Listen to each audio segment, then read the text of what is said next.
Fala galera, como vocês estão? Bem-vindo a mais um vídeo aqui no meu canal.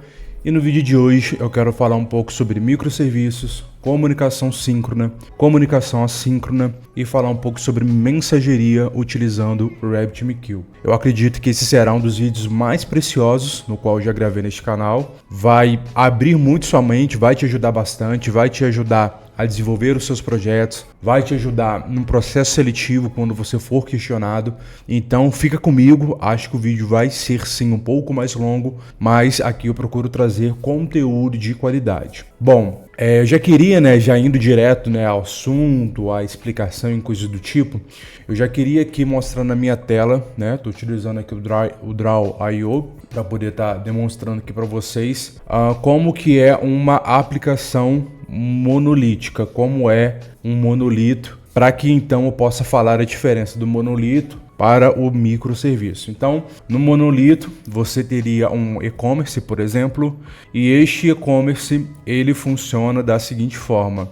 Isso daqui tudo representa o application.jar, então seria o seu e-commerce.jar, o teu app.jar, enfim, a tua aplicação compilada no formato jar. E dentro dessa tua aplicação você tem isso tudo, ou seja, você tem dentro desse jar todos os módulos que compõem a regra de negócio do teu produto, que neste caso é um e-commerce. Então eu quero fazer pedido, show de bola, tá aqui. Eu quero notificar por SMS, por e-mail que o pedido foi feito, que o pagamento foi aprovado, tá tudo aqui também dentro do jar. A parte de pagamento tá aqui e outros que eu poderia adicionar, transporte, nota fiscal, coisas do tipo. Então, a gente teria aqui um e-commerce.jar e isso tudo representa, o nosso arquivo, ele representa toda a nossa aplicação. Então, o que acontece? A gente teria, então, isso tudo aqui num repositório. Então, vamos considerar que, profissionalmente falando, a empresa que você trabalha adota ali o GitLab. E lá dentro você tem o seu app.jar ou e-commerce.jar, você clona ele na tua máquina e automaticamente quando você clona o projeto na tua máquina, basta você subir ele e todos os módulos já estão presentes entre si. Então, quando a pessoa lá vai fazer ali uma chamada para o módulo e este módulo ele precisa consultar alguma informação de um outro módulo, é literalmente chamadas de método. É um método, a seção do outro método, do mesmo jeito que a gente já está acostumado a desenvolver a nossa aplicação, e a nossa programação vai funcionando dessa forma, eu acho que para debugar, eu acho que para algumas coisas o monolito sim, ele tem vantagens, questão de tráfego de rede é mais tranquilo, tudo se resolve ali num único repositório, mas para mim, uma das coisas que mais me incomoda no monolito é que se você tem um e-commerce, provavelmente você tem uma regra de negócio bem grande, então é muito provável que você tenha muitos e muitos desenvolvedores e o grande problema é que é muita gente mexendo num projeto só. Para mim, são várias vantagens e desvantagens, mas na parte de desvantagem, para mim, uma das coisas que mais pega no monolito é esse. Você começa a ter conflito na hora de fazer merge. Às vezes uma coisa que estava funcionando acaba não funcionando mais porque alguém fez um commit e acabou sobrepondo aquilo que estava ok até então. Enfim, são coisinhas assim, sabe, que ao meu ver, numa aplicação muito grande, com muita regra de negócio e muita gente trabalhando nela, para mim, essa é uma das principais desvantagens do monolito, entendeu? Isso daqui é uma aplicação monolítica. Então, a pessoa ela tá aqui no site, ela tá lá no nossoecommerce.com.br, escolheu lá o seu pedido, colocou no carrinho tipo compra, digitou todos os dados e clicou para poder realizar o pedido. Então todos os módulos estão funcionando aqui e geralmente é comum você ter apenas um único banco de dados para todos os módulos. Então este banco de dados, ele é um banco de dados provavelmente com bastante registro, até mesmo fazer backup e tudo mais. É mais complicado, porque tudo que você tem na tua aplicação, desde autenticação, os dados do usuário, coisas do tipo, até pedidos, pagamentos, o que foi entregue, o que não foi, enfim. Cara, tudo no mesmo banco. Geralmente a aplicação monolítica trabalha dessa forma. E como eu te falei, para mim a maior dor é você ter uma equipe com 10, 20, 30, dependendo do projeto, até mais desenvolvedores comitando neste mesmo repositório. Então isso é uma dor de cabeça muito grande. Aí nisso a gente já começa a ter um pouco aqui da comunicação assíncrona. Então as coisas elas já mudam um pouco. E, né, aqui já entra a parte de mensageria, mas antes disso, né, a gente já começa a perceber que o desenho da nossa aplicação ele está diferente, né? Porque agora a minha aplicação ela está dividida em microserviços. Então, no que ela está dividida em microserviços, eu também tenho aqui um client, eu também tenho aqui um user, e ele manda uma requisição para o microserviço de pedido. Vamos considerar que ele de fato está realizando a mesma operação que eu dei de exemplo aqui, né? Ele está realizando o pedido. Então, o que acontece? Ele faz uma requisição, o cliente realiza uma requisição HTTP para realizar um pedido. E após o pedido ser salvo no banco de dados, aqui a aplicação de pedido retorna um JSON, né, com várias informações, e no meio de tantas informações a gente tem aqui o número do pedido, né? Eu coloquei aqui um número aleatório e desta forma, né, a gente teria que ter uma setinha aqui também, porque aqui eu fiz e daqui também tem que sair uma setinha, mas eu estou tomando a surra dessa ferramenta, mas considere que vai ter uma setinha vindo para cá também. Então, do mesmo jeito que sai daqui do cliente vai para o back, ou seja, um request, como a gente está trabalhando com HTTP, eu tenho que ter um response. Então, response é saindo do serviço indo para cá e, neste caso, retornando um JSON com o número do pedido. Então, o que acontece? Nesse cenário aqui, você vai ter uma resposta, né? Ou seja, eu fiz o pedido e eu vou ter uma resposta. Olá, fulano de tal, o seu pedido de número 1928309 foi realizado com sucesso. Isso geralmente você tem na hora, certo? Você faz a requisição, ela processa ali alguns segundos, geralmente você já tem uma resposta com, inclusive, né, o número do pedido dizendo que ele já foi realizado com sucesso. Já foi salvo no banco de dados, né? Antes dele tirar a resposta, ele já foi no banco de dados, salvou as informações, pegou o número do pedido e te devolveu. E desta forma você já tem informação ali no seu front, no teu navegador, que aquele pedido desse número já foi realizado com sucesso e que você tem que aguardar as próximas etapas, né? Aguardar o pagamento ser processado, entre outras coisas. E neste meio a gente já tem a comunicação assíncrona, ou seja, você teria outros serviços, então a gente está falando tanto de microserviços quanto comunicação assíncrona, e com isso você já tem um fluxo que, ao meu ver, é bem mais elaborado, principalmente num cenário de e-commerce, porque o que acontece? Quando você faz uma compra no e-commerce, você já percebeu que você demora ali um tempinho para poder ter a resposta que o teu pagamento ou ele foi aprovado ou ele foi rejeitado. Por que isso acontece? Porque considerando que você tem um e-commerce que é bem relevante, ou seja, um e-commerce que muitas pessoas usam, utilizam e etc., você acaba jogando simplesmente isso tudo numa fila. E como é uma fila, vai chegar ali um momento daquele pedido, no caso o pedido 1928309, ser processado. Isso pode ser demorado, isso pode ser rápido, vai depender de quantos pedidos estão na sua frente na fila. Mas antes até mesmo de entrar um pouco, né, do conceito aqui do RabbitMQ de comunicação assíncrona, eu acho que eu acabei até falando demais. Enfim, eu queria mostrar para você, vamos por parte, eu queria mostrar para você a parte lá do microserviço, né? Perceba que aqui eu tenho os módulos que todos eles compõem apenas uma aplicação, e aqui, isso daqui já seria um módulo, né, isolado, onde isso daqui é um jar, é um arquivo compilado que está rodando numa máquina, está rodando no servidor. Aqui é outro jar, aqui é outro. Então, a gente já não tem mais um jar só que representa todo o nosso e-commerce. Aqui, literalmente, a gente tem um repositório que está lá no GitLab. Aqui a gente tem outro repositório. Aqui a gente tem outro e assim por diante. Então, você, de fato, começa a identificar quais são os módulos que você consegue fragmentar da tua aplicação, seja para poder trabalhar com a parte de pedido, eu tenho muita regra de negócio, etc. Então, beleza. Eu entendo que isso daqui pode se tornar um módulo. Então, isso daqui se torna um módulo, vai estar rodando de uma forma isolada num servidor, numa máquina, e você vai ter um repositório no Git também para ele.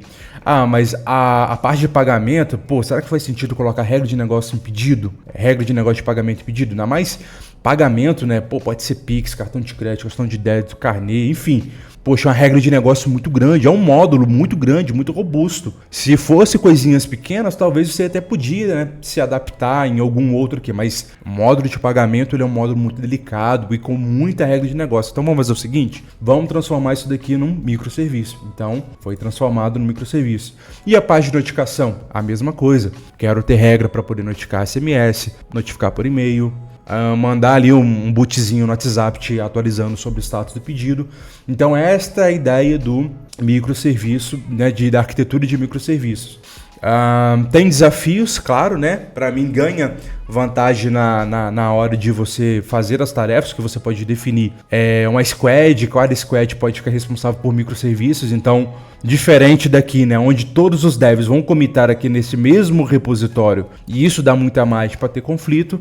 Aqui você consegue definir equipes e essas equipes elas vão ficar responsáveis por cada um dos serviços, por exemplo. Então você tem essas vantagens, porém você tem os desafios de uma arquitetura de microserviço, que é a parte da comunicação. E agora a gente consegue falar, né, da comunicação síncrona. Antes eu entrei nesse assunto, enfim, não era nem para ter entrado. Mas enfim, agora a gente consegue falar um pouco da parte das comunicações, que podem ser ou síncronas ou assíncronas. Neste caso de um pedido, por que o melhor cenário seria uma comunicação assíncrona?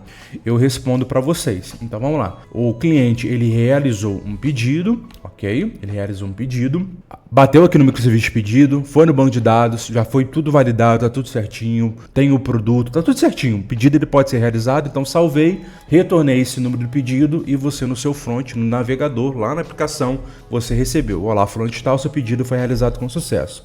Por que nesse cenário, numa arquitetura de microserviço, porque nesse cenário é interessante trabalhar com comunicação assíncrona? Porque vamos considerar que o fluxo de realizar um pagamento, vamos considerar que ele seja extremamente demorado.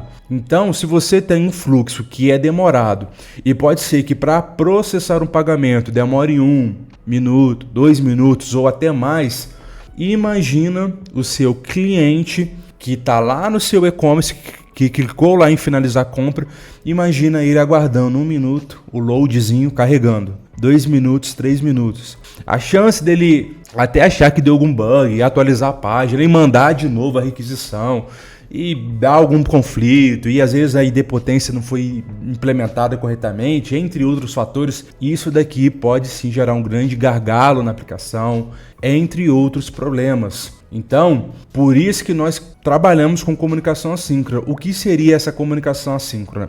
Eu jogo os dados desse pedido numa fila, ou seja, ao mesmo tempo que bateu a requisição aqui no microserviço, eu salvei no banco de dados, antes de eu devolver a requisição, antes de eu dar o response, eu já mando para uma fila também. Mandou para fila? Legal. Então eu vou ter uma fila, por exemplo, com o nome de pedido pendente. Maravilha, pedido pendente. Tá lá aquele registro naquela fila, que é um JSON, com todos os números que identificam aquele pedido, como número, quem fez, etc. O que acontece? Eu tenho um microserviço que trabalha de forma isolada, que é o de pagamento, e ele vai consumir desta fila. Ou seja, toda vez que chegar um novo dado nesta fila de pagamento pendente, o meu serviço de pagamento vai naquela fila, pega aquela mensagem e ele faz o processamento.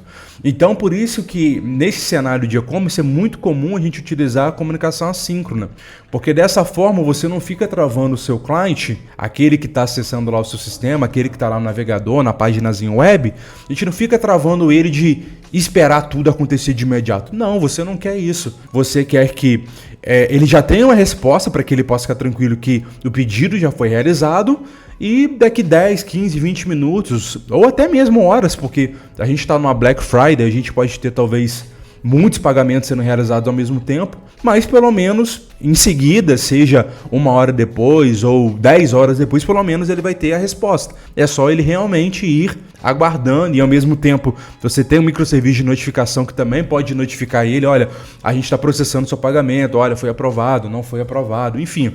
Então, você não trava o seu cliente, ele simplesmente clica em realizar a compra, é feito ali um processamento dessa requisição, né, desse post pedido. Em 5 segundos você já tem a resposta, olha, seu pedido ele foi realizado com sucesso, aguarde, simplesmente isso, aguarde. A gente vai te atualizar, ou se você quiser continuar entrando aqui no site, né, nosso sistema, e ir vendo aqui para o sistema também, tudo bem. De qualquer maneira, a gente tem um serviço que vai te notificar e é só você aguardar as próximas etapas, né? Se o pagamento for aprovado, a gente notifica. Quando a nota fiscal for gerada, a gente te notifica também. Então é muito comum nessa nesse cenário aqui, né, a gente ter uma comunicação assíncrona. Então a gente não trava o nosso cliente, entendeu? Mas como eu falei, né, considerando o cenário onde você tem uma Black Friday, por exemplo, né, final do ano e tudo mais, imagina que várias mensagens estão chegando aqui para a tua fila. E aqui a gente está falando de conceito de fila mesmo, entendeu? Onde você realizou aqui a sua compra, né? O Mateuzinho, por exemplo, realizou um pedido e o meu pedido é esse daqui. Cara, ele entrou na fila, mas pode ser que na minha frente tenha 1000 pedidos a serem processados. Então é realmente aguardar para que a minha vez ela venha chegar, entendeu? É assim mesmo. A ideia de trabalhar com mensageria, com fila, é exatamente como uma fila do banco, entendeu?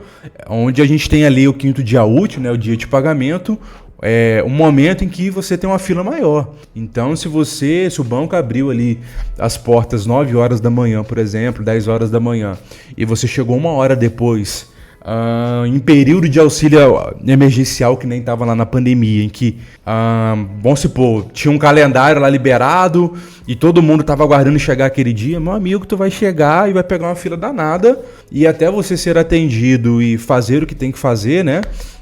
Pode ser que demore bastante. Então, esta é a ideia mesmo. É o padrão de fila, onde o primeiro que chega, ele é o primeiro que sai. First in, first out, entendeu? É o padrão FIFO, padrão de fila. Então, por isso que muitas das vezes também, né, a gente realiza uma compra no e-commerce e simplesmente a gente demora a ter o pagamento aprovado, né? Às vezes a gente compra e a gente tem assim a resposta em 2, 3 minutos, mas eu também já comprei e tive resposta em 1, 2, 3 horas, às vezes até no outro dia. Então vai depender de como, né, foi desenhada aquela aplicação, é claro, e se estão utilizando mensageria, né, depender de quantas pessoas estão na tua frente na fila, porque é um processamento 1 a 1, entendeu?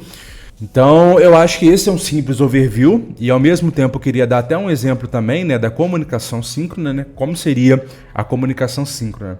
Vamos considerar aqui, né, ainda esse mesmo exemplo, onde eu tenho o cliente, né, que está lá na nossa página e ele manda a requisição para poder realizar um pedido. Vamos considerar que antes do pedido, de fato, dar tudo certinho e salvar no banco de dados, vamos considerar que eu tenho que passar por um microserviço de análise de risco. Eu quero saber se esse usuário, por exemplo, ele não tem nenhum tipo de restrição ou alguma coisa do tipo. Então, considerando que neste cenário a gente tem um cliente que aguarda uma resposta, aí aqui a gente já tem uma comunicação síncrona. Não posso jogar isso numa mensageria e sei lá quando eu vou ter aquela mensagem retornada. Não, eu já preciso ter algo, digamos que sequencial, ou seja, bateu no meu microserviço de pedido, o meu microserviço de pedido ele fez algumas validações, ele precisa validar o risco, então ele já tem que chamar direto o microserviço de risco. Então, quando a gente fala de chamar o microserviço, a gente está falando de literalmente uma requisição HTTP. Do mesmo jeito que o teu cliente ele fez uma requisição HTTP para o seu serviço, agora é o seu serviço fazendo uma outra requisição para o serviço de análise de risco, passando, né, os dados desse usuário, e o microserviço de análise de risco ele tem que fazer o processamento e te devolver de imediato. Então eu teria uma setinha que vai para o nosso pedido, o meu pedido chama o de risco deve devolver, então aquele esquema lá de setinha que eu tomo uma surra aqui nessa plataforma, eu não consigo fazer, mas aí o de risco tem que ter uma setinha devolvendo para o pedido, para que venha ter uma setinha também do pedido e devolvendo para o usuário, e dessa forma você tem aqui, né, o JSON com o número do pedido, entendeu? Isso daqui já é uma comunicação síncrona. É algo que um depende de outro, eles vão conversando de forma sincronizada, diferente da assíncrona. Basicamente, a comunicação síncrona, ela é aquela comunicação que você faz tipo um WhatsApp, entendeu? Se bem que o WhatsApp ainda não seria o melhor exemplo, porque pode ser que você esteja conversando ali de forma sequencial, e eu acho que não seria o melhor exemplo. Eu vou colocar que a comunicação assíncrona ela é muito parecida como um lembrete que você deixa na porta da geladeira, né? Ainda mais quem é casado sabe muito bem como isso funciona, né? Então, às vezes a pessoa ela acorda primeiro que a outra, né, para poder trabalhar, e ela simplesmente deixa um bilhete que quando o seu cônjuge acordar, vai ler ali o bilhete e vai ler ali as instruções. Tira a carne do congelador, passeio com o cachorro, dar comida pro cachorro, coisas que quem é casado está acostumado muito bem. Então, isso já é uma comunicação assíncrona. Eu emito uma mensagem, eu tenho uma mensagem que a qualquer momento ela será consumida ali por uma outra pessoa. Pode ser que demore 1 hora, 2 horas, 3 horas ou coisa do tipo. Já a síncrona não. A síncrona é como uma ligação telefônica, onde eu te pergunto, olá, tudo bem? E você me responde sim, tudo bem, você, e assim a gente vai conversando de forma síncrona, ok? Então essa é a diferença, e aqui a gente então tem a síncrona utilizando mensageria. Lembrando que para poder trabalhar com esse conceito aqui de filas e tudo mais, nós estamos trabalhando com mensageria. E neste caso eu quero dar o exemplo do RabbitMQ. Então agora eu quero desenhar aqui como que ficaria esta solução no Try RabbitMQ, que é um simulador do RabbitMQ, ok? Então eu vou ter um produtor, que é o meu cliente, que é o meu usuário, que está no, vou colocar assim, ó, que está no navegador para ficar bem claro para vocês, ok? Este é o meu usuário. O meu usuário ele vai fazer uma requisição, ele vai fazer um pedido, ok?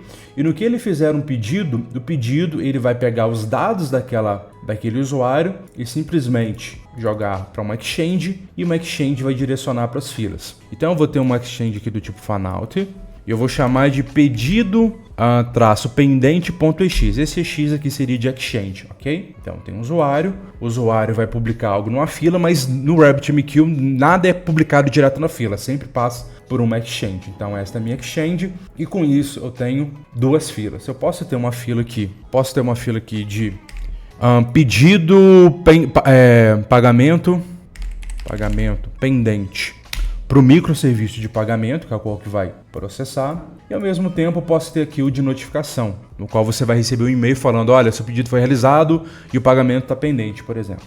Que aí seria o pagamento pendente para o microserviço de notificação. Então a gente teria algo mais ou menos assim, ok? Então essas 2 filas elas estariam ligadas a essa exchange, ok? Vou ajustar aqui, e o meu usuário ele vai publicar na exchange. Então, no que a mensagem ela é publicada, ela passa pela exchange, e a exchange ela é responsável em,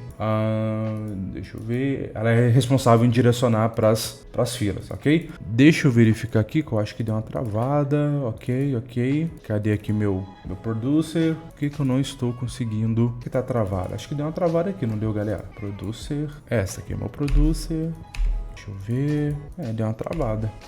Travou, galera. Aí, tá meio estranho isso daqui, pronto. Então, uma vez que o usuário ele fez a requisição, a gente teria um payload, por exemplo, que seria, vamos supor, a pessoa que fez o produto e a identificação do pedido, por exemplo, né? Então a gente teria aqui um JSON, onde eu teria agora o campo pedido com aquele número, por exemplo. Vou colocar aqui um número aleatório. Quando eu envio a mensagem, ela passa para a exchange, e a exchange ela começa a rotear para as minhas filas, e é isso que o RabbitMQ ele faz. Por que eu tive que criar 2 filas? Porque considerando que eu vou ter 2 microserviços consumindo essa mensagem, no RabbitMQ as mensagens elas trabalham com o conceito de concorrência. Então, se eu tenho apenas uma fila para 2 microserviços, existe uma concorrência, onde apenas um microserviço vai consumir aquela mensagem, e uma vez que a mensagem foi consumida, ela se desfaz. Então, ou seria consumida hora pelo serviço de pagamento ou hora pelo de notificação. Não é isso que eu quero que essa mesma mensagem que identifica que o novo pedido foi feito e que ele está pendente, eu quero que ela seja consumida tanto pelo microserviço de notificação quanto de pagamento. Então, por isso que eu tenho que ter filas específicas para cada um, e é por isso que eu trabalho com uma exchange do tipo fanout. Que a exchange do tipo fanout, ela vai rotear a mensagem que ela recebe para todas as filas que estão ligadas a ela, ok? Então agora eu passo a ter o meu consumidor. O meu consumidor agora, basicamente, né, literalmente agora é o meu microserviço de pagamento.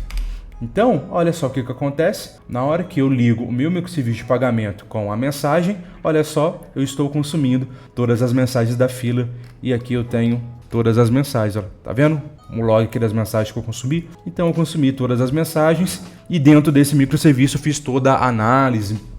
Pagou com cartão, pagou com débito, enfim.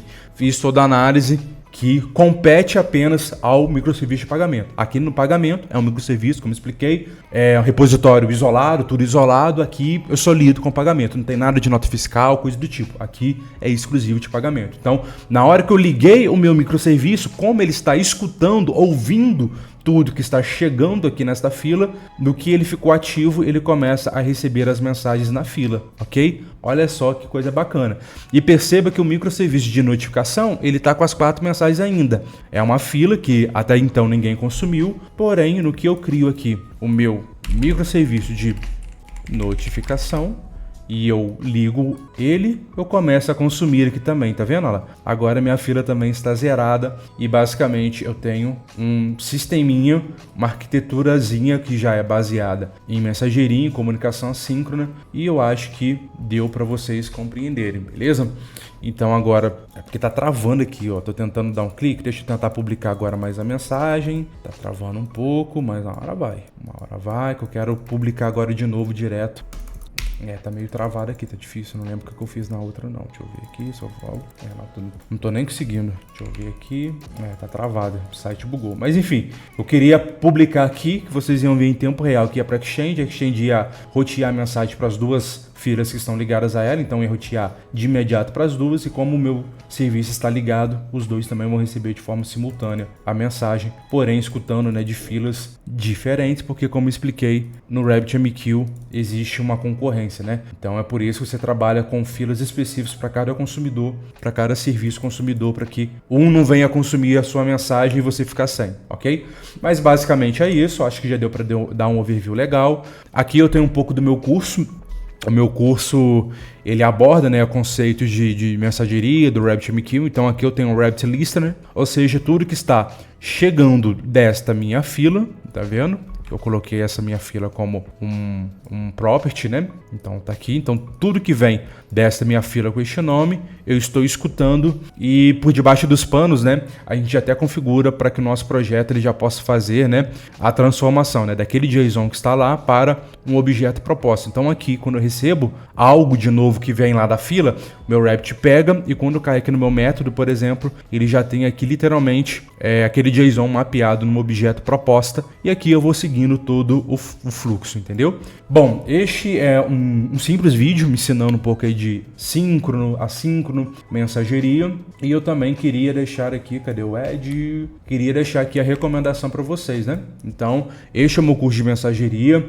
Este valor aqui, ele é um valor que está sem o desconto, mas é só você me chamar no LinkedIn, eu arrumo um cupom de desconto para você. Aprenda comunicação assíncrona, aprenda comunicação síncrona, aprenda mensageria, porque hoje as melhores oportunidades irão demandar isso. Ainda que você não trabalhe profissionalmente com RabbitMQ, pode ser que trabalhe com Amazon SQS, pode ser que trabalhe com Apache Kafka, enfim, são várias tecnologias hoje de mensageria, e é importante você conhecer a diferença.